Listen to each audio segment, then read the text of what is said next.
嗨，大家好，我是躺平叔，今天是2026年6月13号。这一期咱们聊一聊马驹桥临工市场。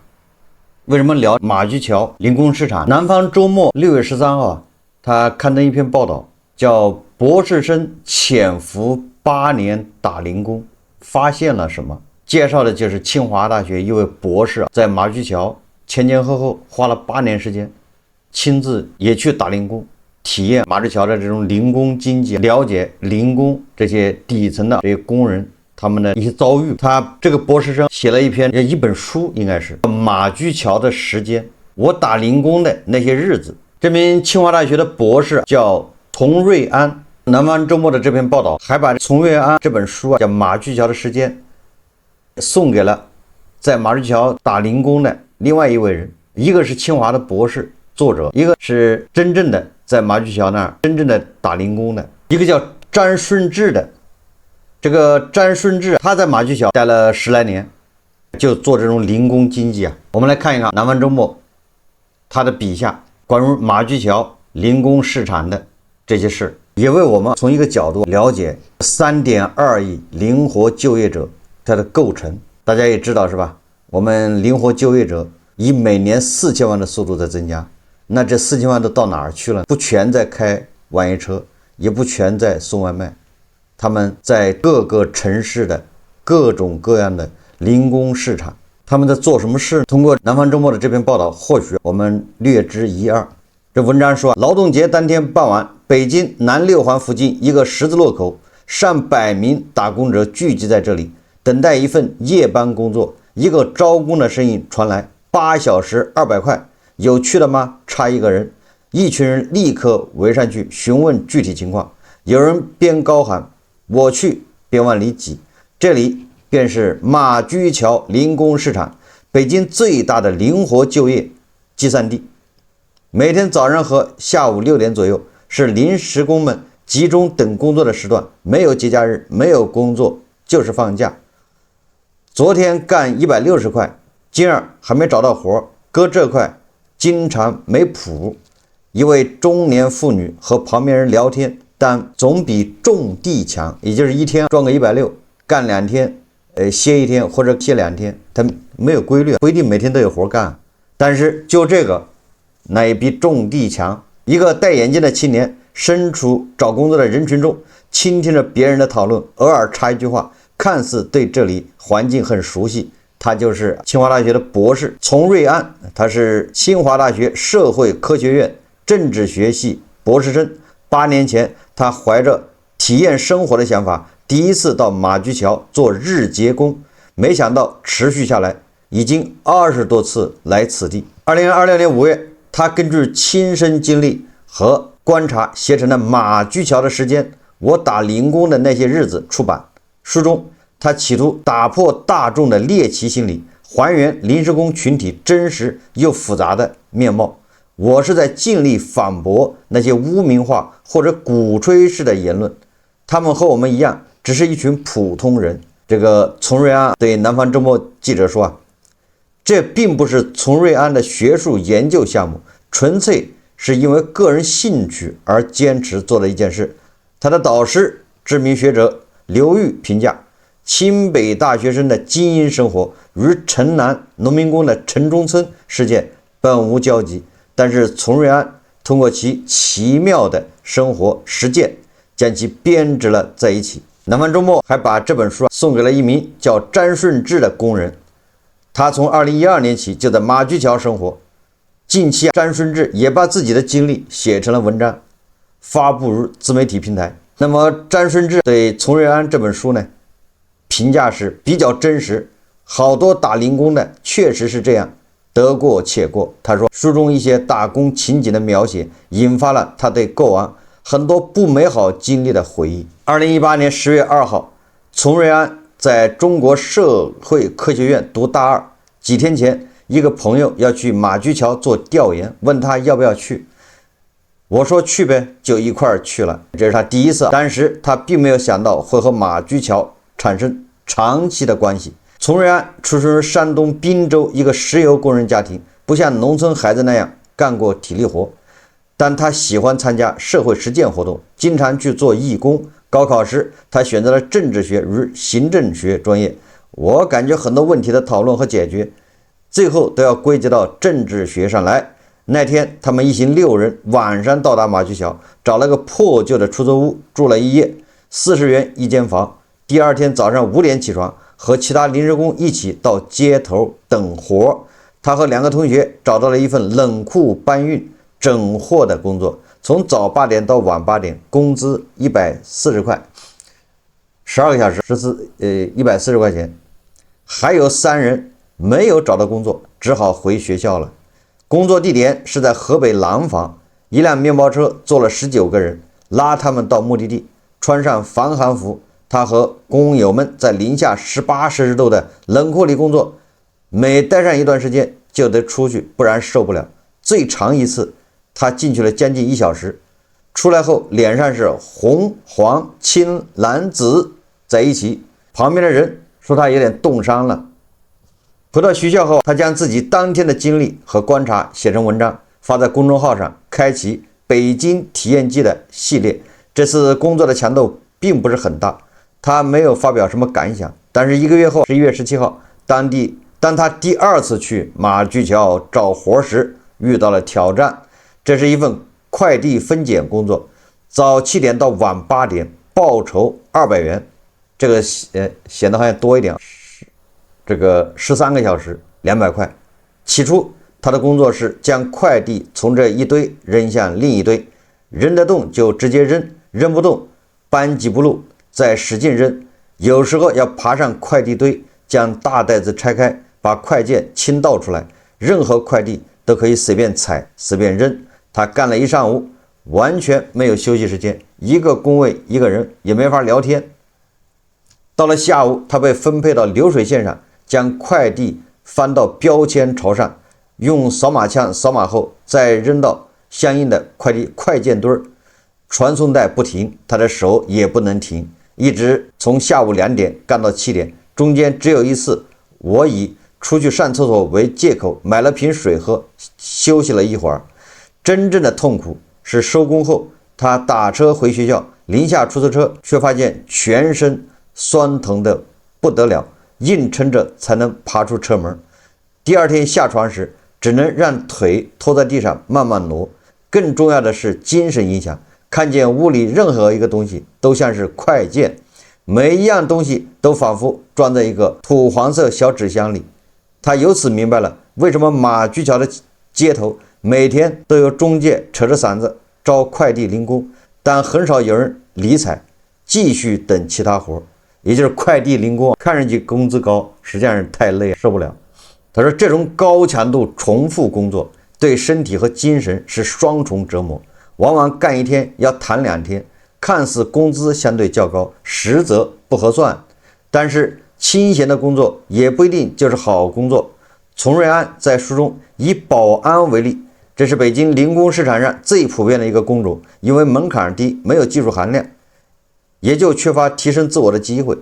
工作时往往不允许玩手机，非常无聊，只能熬时间。零工之间流传一个说法，干保安会把人干废了。除了2020年因为新冠疫情待在老家外，丛瑞安每年都会在北京打零工，体验不同工种和工作场景。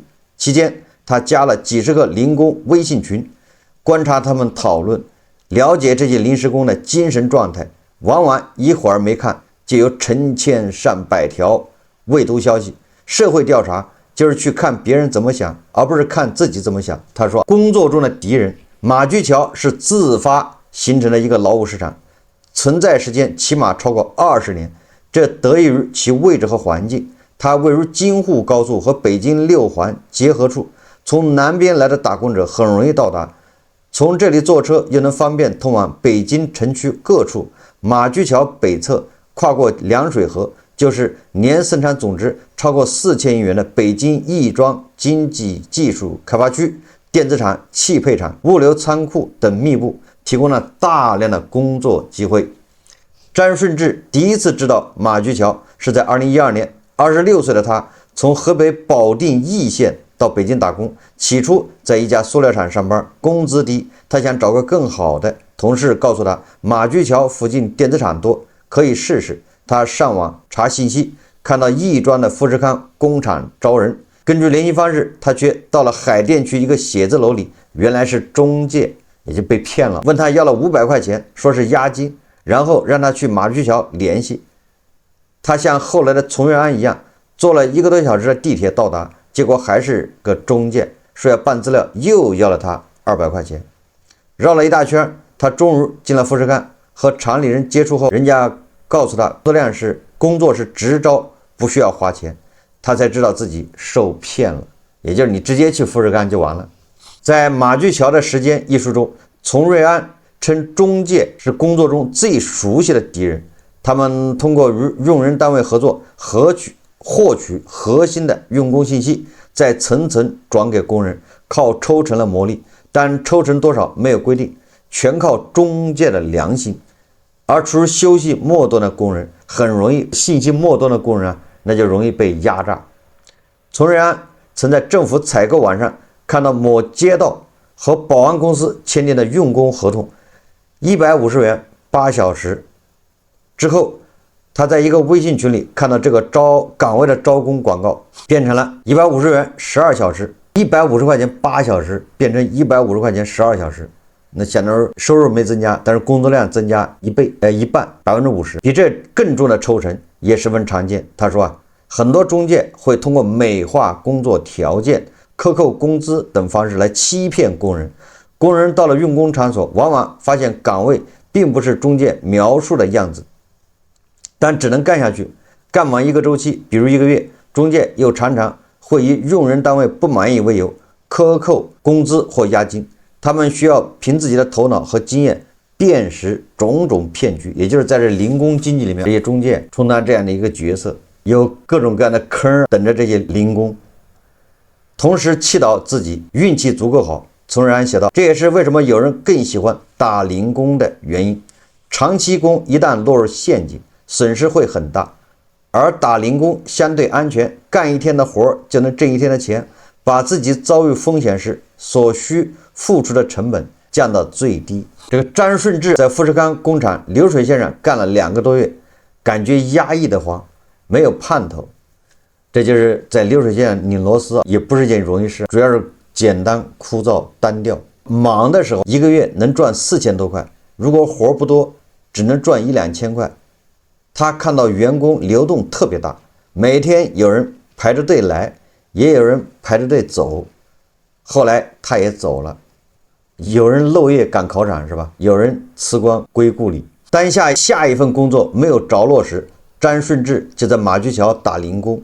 他去过印刷厂搬书，到过医院洗衣服，也干过快递分拣。有个人拿着喇叭在那里一直嚷叫，好家伙，一会儿都休息不了，真是疯狂。他回忆说，张顺志的经历代表了马驹桥工人群体的复杂状况。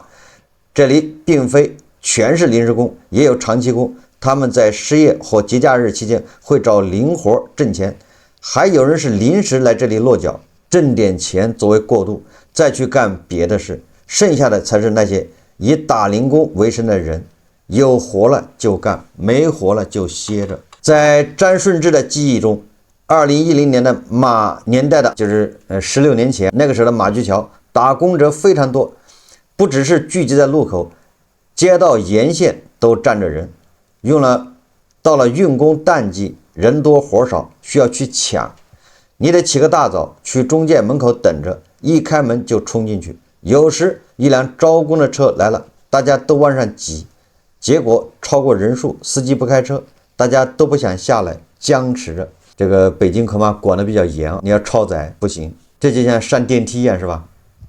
上了电梯之后发现电梯超重，在那报警，这时候需要出去1个人或者2个人或者3个人。尤其到上班那个点儿的时候，那谁都不想下去，跟上这趟电梯你就不迟到，你要没跟上这趟电梯就迟到了，这个也一样，如果你不跟上这趟车，你就今天200块挣不到手，你要跟上这趟车了，今天200块有着落，就这意思啊。张顺志说，每次都是我下来，说在长期工和临时工之间切换，他有一定的积蓄，一个人租个房间住着，对工作并不迫切，因为他生活的压力相对小一点，所以他一看不行，我下了，要不然车也走不了，谁也走不了。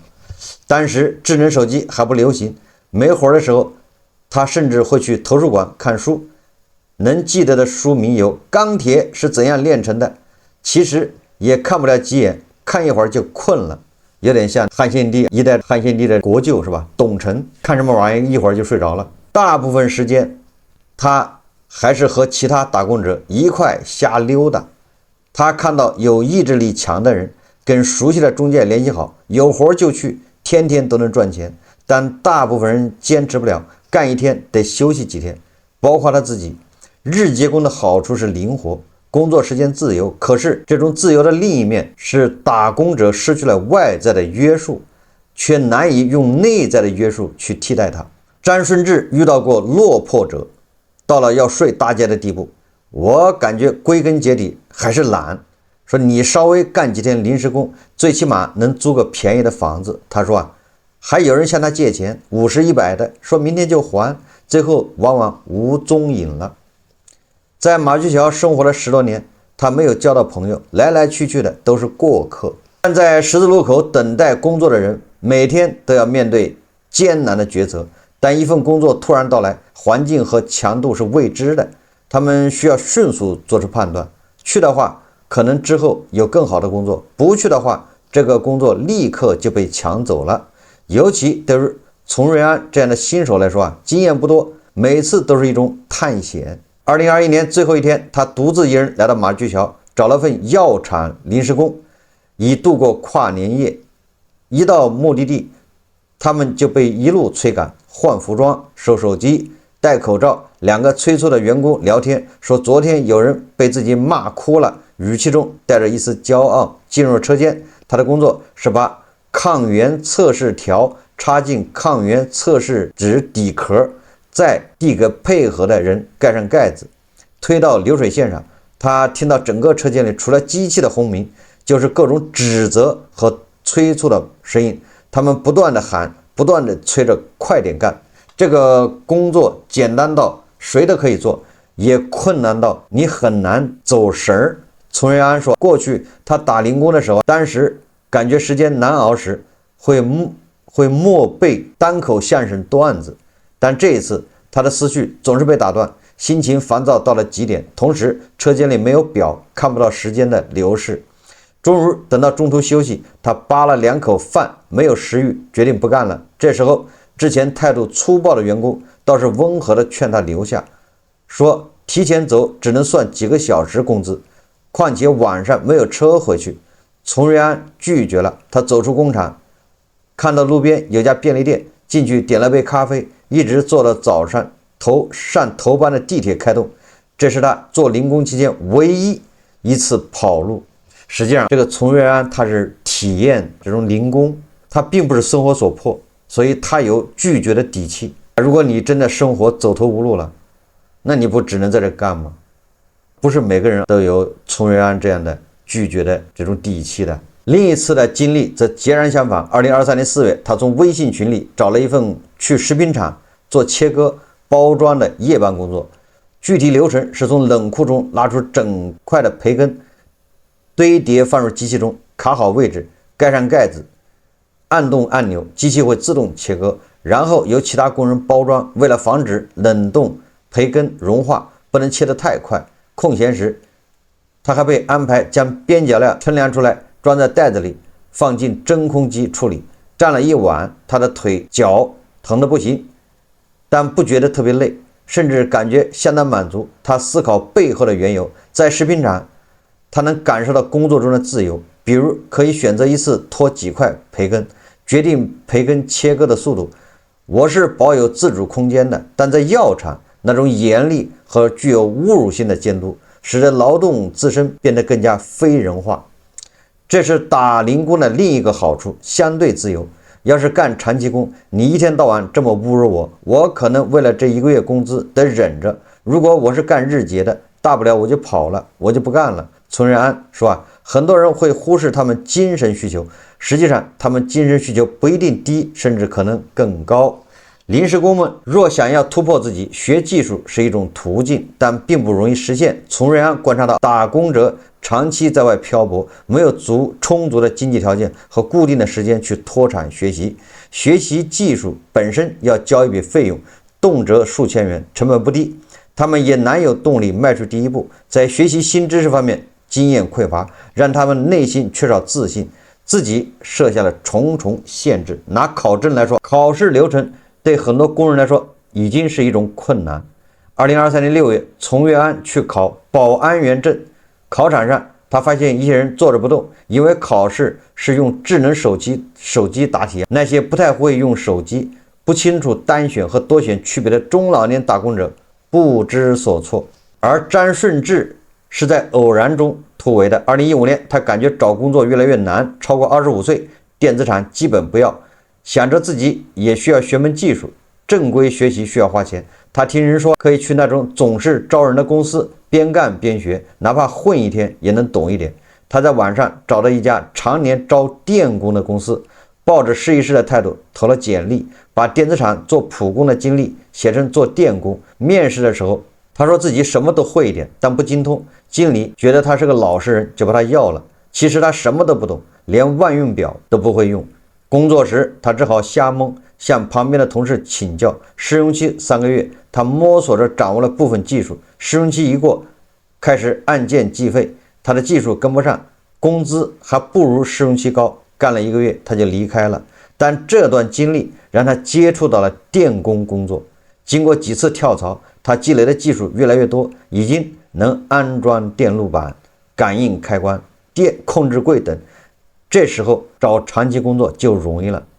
你看这个詹顺志就是典型的，你看人家跳槽，有目的的跳槽，从一个啥也不会的，最后变成一个可以干电工工作，也就是有自己的一技之长，这就是曲线救国。所以詹顺志这段突围他的经历实际上值得我们很多年轻人学习。你不要总想着一步到位，你很多时候需要曲线救国。詹顺志你看他就从零工顺利的向上突围了。他仍然住在马驹桥镇，一方面是习惯了，另一方面是马驹桥生活成本低，遇上新饭店开张促销，5块钱就能吃顿饭。如果住在三环边上，做梦也吃不上。他说哪儿工作好找就去哪儿。劳动节这天傍晚，只招1个人的工作，选走了人。刚刚围在一起的打工者散开，他们脸上并没有失望的神色，继续笑着聊天，插科打诨。在从瑞安看来，马驹桥的临时工既不能被简单视作与命运搏击的奋斗者，也不是像三和大神那样成人者，他们身上有更复杂的地方。他曾问过很多人对未来的打算，大部分人回答是先这样吧。有些人起初只是想来干一阵子，但发现走不了了，基本生活容易满足，每天干不干活全由自己决定，吃吃喝喝自得其乐，活得也不算难受。至于那些人生目标，娶妻生子、攒钱买房子，慢慢也就不去想了。你都到了干零工这地步了，那只能是最低要求，活着干一步是一步。像詹顺志这样的人还是少数，他并不喜欢这样的生活，只是接受了这样的生活。从瑞安在讲述一个临时工的故事时说，在打工期间，有工友看他年轻，劝他别干日结，一旦进去了就出不来了。也就是说，大部分人干零工，干着干着就废了，就像干保安一样，废了。一个人想要突破自己，确实是很难的。詹顺志是1986年生人，上到初一下学期的时候，因为和同学发生矛盾，被老师体罚，一气之下退了学。父母文化水平低，也没在意。经历多年打工生涯后，他在回忆文章中写道，夜深人静的时候，总会忍不住回头看，细数过往，满心都是悔恨。那些错过的时光，错失的机遇，桩桩件件都成了心里挥之不去的遗憾。2019年，他决定参加自考，选了门槛较低的汉语言文学专业，并花了4900元报了一家培训机构的课程。但他没有学习习惯，一直拖延着。到了2020年，眼看课程要到期，钱要白花了，他才开始学。这个过程是煎熬，需要和内心的惰性做斗争。10点，我拿出自考课本，却一个字也看不进去。我打开短视频，机械的刷着，刷到手机没电，窗外的天渐渐亮了，又是新的一天。2021年，他正式报名，第一次走进考场，发现很多座位空着，放弃的特别多，一个群几十个人的，陆续好多人都退了，真正能坚持下来非常少。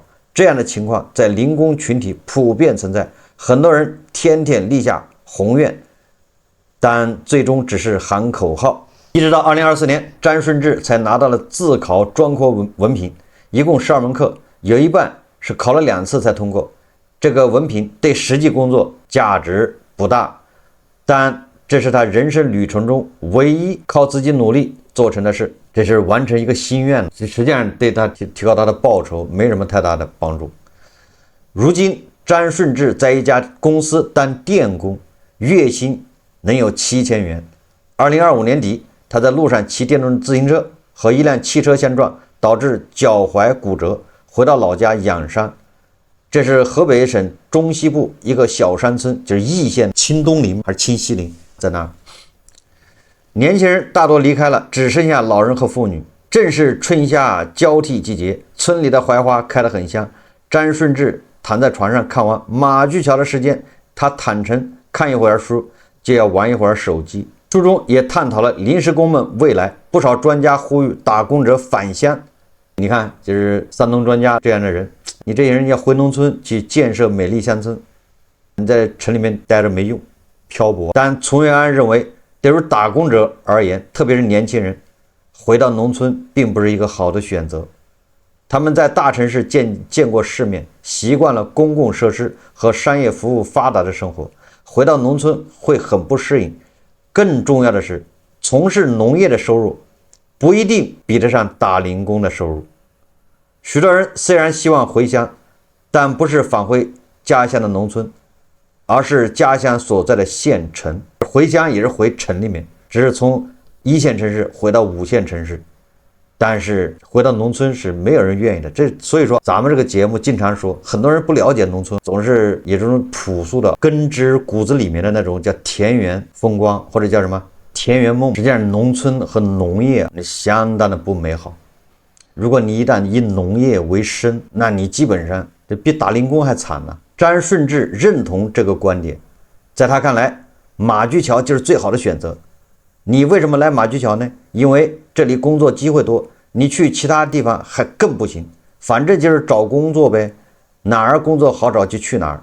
养伤期间，公司并没有开除他，每个月会给他发基本工资，但也招聘了新人代替他的工作。他担心一旦伤好后回去，公司反而可能要让他离职。同时他觉得自己有技术，找工作并不难。